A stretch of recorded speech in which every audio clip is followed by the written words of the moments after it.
queridos, que alegria estarmos juntos aqui mais uma vez. Seja sempre muito bem-vindo a esse canal. Eu sou o pastor Márcio Santos e tenho esse canal especial para abençoar a sua vida. Que alegria ter você aqui conosco. Estamos à leitura do livro de Gênesis, enxergando a abundância divina através dessas páginas. Chegamos ao capítulo 29 e 30, um capítulo assim recheado de lições e princípios para mim e para a sua vida. Jacó, ele chega, né?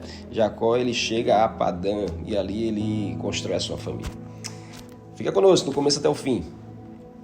Antes de continuarmos esse vídeo, eu quero que você possa se inscrever aqui nesse canal. Aperta aqui embaixo, inscreva-se. Vai ser muito importante ter você aqui nessa família.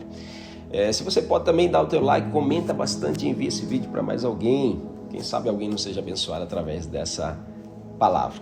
Capítulo 29, Jacó chega a Padã Arã. Jacó seguiu viagem e por fim chegou à terra do leste. Viu um poço de longe e junto ao poço no campo 3 rebanhos de ovelhas, à espera de que lhe desse água. Uma pedra pesada cobria a boca do poço. Era costume naquele lugar esperar que todos os rebanhos chegassem para então remover a pedra e dar água aos animais. Depois a pedra era recolocada na boca do poço. Jacó se aproximou dos pastores e perguntou: "De onde vocês são, amigos?" "Somos de Arã", disseram eles. "Conhece um homem chamado Labão, neto de Naor?" perguntou Jacó. "Sim, conhecemos", respondeu ele. "Ele vai bem?" perguntou Jacó. "Sim, vai bem", disseram. "Olha, ali vem a Raquel, filha dele, com o rebanho." Jacó disse: "Ainda é dia claro, cedo demais para recorrer aos animais.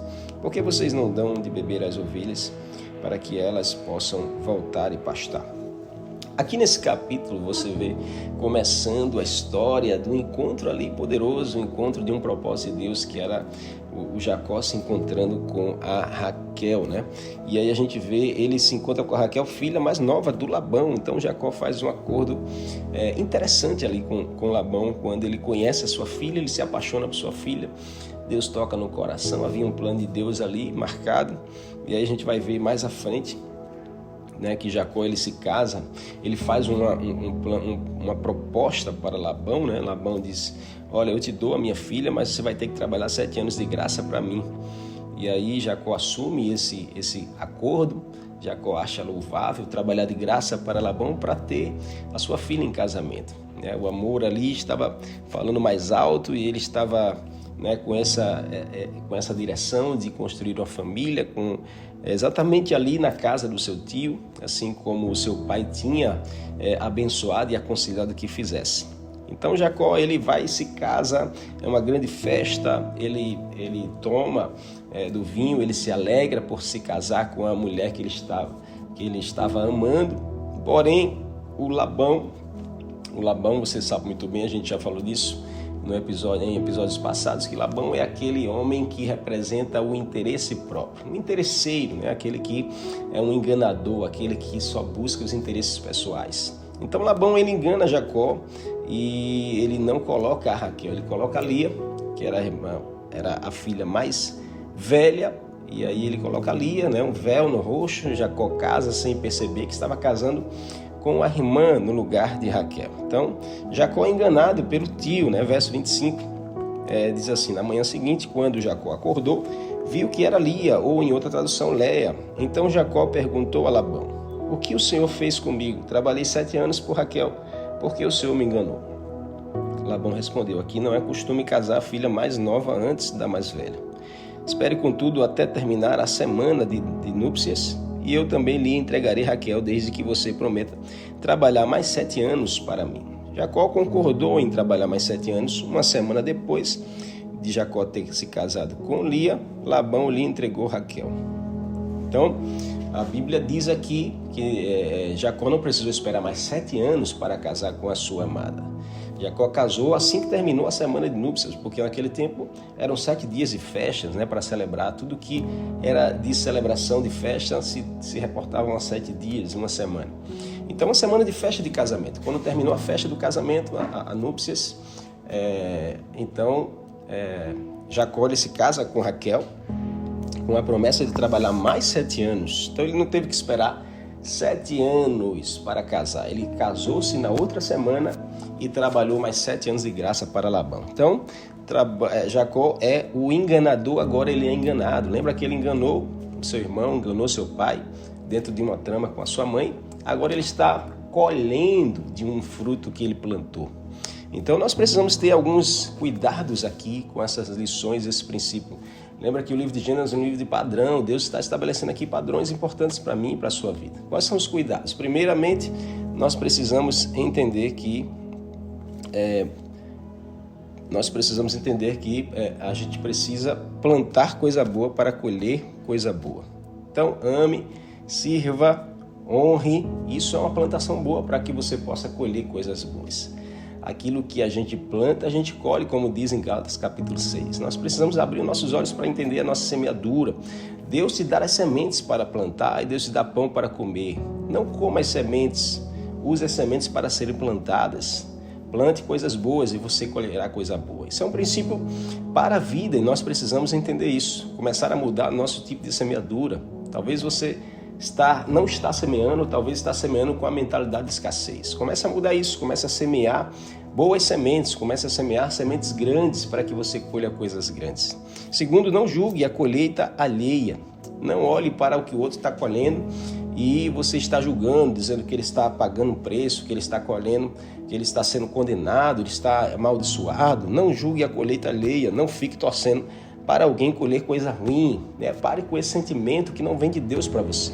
Para com essa ideia que não vem de Deus para você. Para com essa mentalidade que não é uma mentalidade de Deus e você ficar torcendo que o outro dê errado. Porque o outro me ofendeu, porque ele me maltratou, porque ele me rejeitou, me abandonou, então eu quero que ele se dê mal, eu quero que Deus o amaldiçoe, eu quero que Deus possa castigá-lo. Para de você ficar gastando energia com a colheita alheia.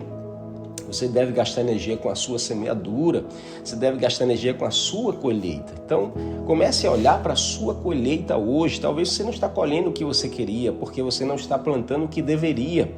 Talvez você não está colhendo o que queria por não estar plantando o que deveria. Quem sabe você mudando a sua semeadura, você mudará a sua colheita. Então, não fique aí torcendo para alguém colher coisa ruim. Cuidado com o senso de justiça própria. Para de querer ocupar o lugar de juiz das causas. Esse lugar não é seu, não te pertence. Você não é levantado por Deus para ser juiz de causas alheias, de pessoas.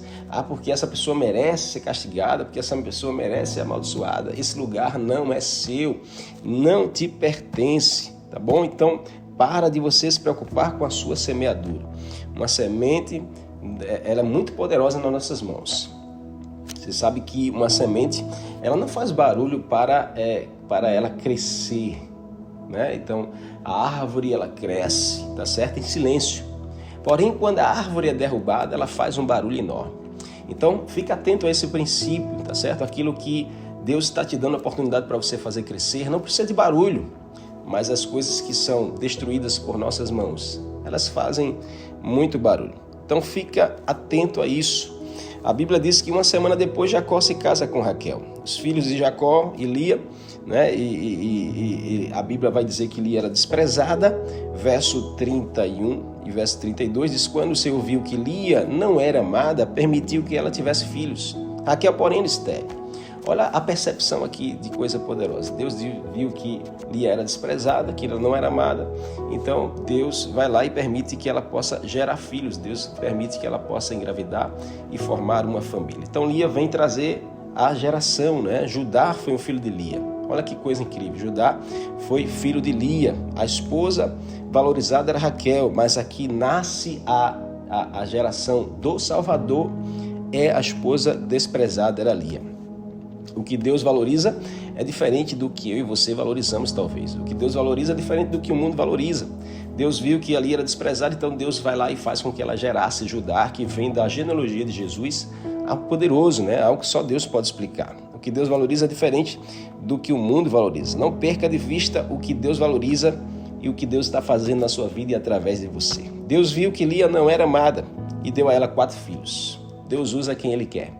Deus usa quem Ele quer. Então entramos no capítulo 20, os filhos de Jacó e sua prosperidade na casa de Labão. A Bíblia vai dizer que Jacó, ele enriquece muito. Verso 1 em diante diz que quando Raquel viu que não dava filhos a Jacó, teve inveja da irmã e implorou: dar-me filhos e eu morrerei. Jacó se enfureceu com Raquel por causa do seu Deus, perguntou: foi ele quem não permitiu que você tivesse filhos, não eu.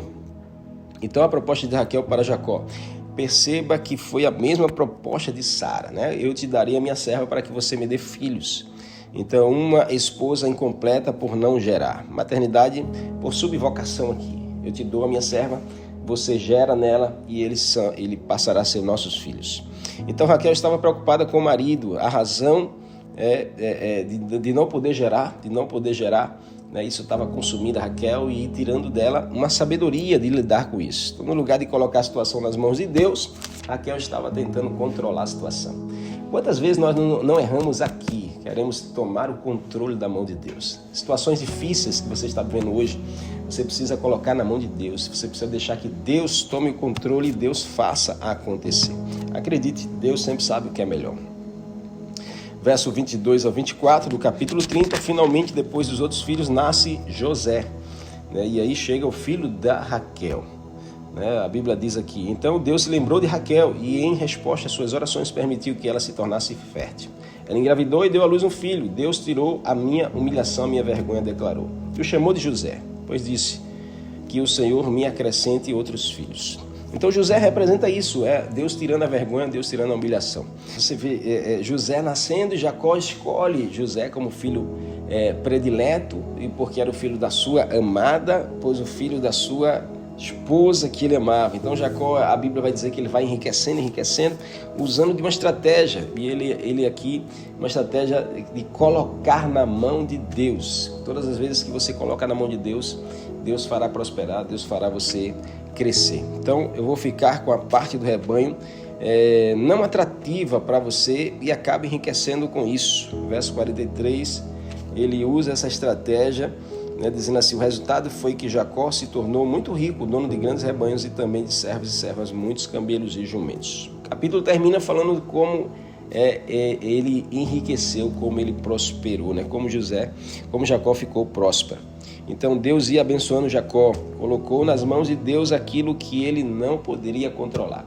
O rebanho, se nascer malhado, eu fico com ele, se nascer liso, eu fico com ele. Cada vez que Jacó colocava na mão de Deus, Deus fazia prosperar. Eu quero profetizar que assim será sobre a sua vida. Cada vez que você colocar na mão de Deus aquilo que você não consegue controlar, Deus irá prosperar, Deus irá multiplicar e irá te devolver. Acredite nisso. Está na hora de você colocar nas mãos de Deus aquilo que você não tem controle e deixar que Deus faça, e deixar que Deus prospere. Princípios da dependência total é o princípio que nos faz prosperar. A certeza que é a provisão divina em todo momento. Nós deixamos de fazer com as próprias mãos e deixamos que Deus faça com as mãos dele. Que o Senhor te abençoe grandemente nesse tempo. Foi muito bom ter estado com você aqui. Nós fechamos o capítulo 30 e espero você nos próximos episódios. Até lá!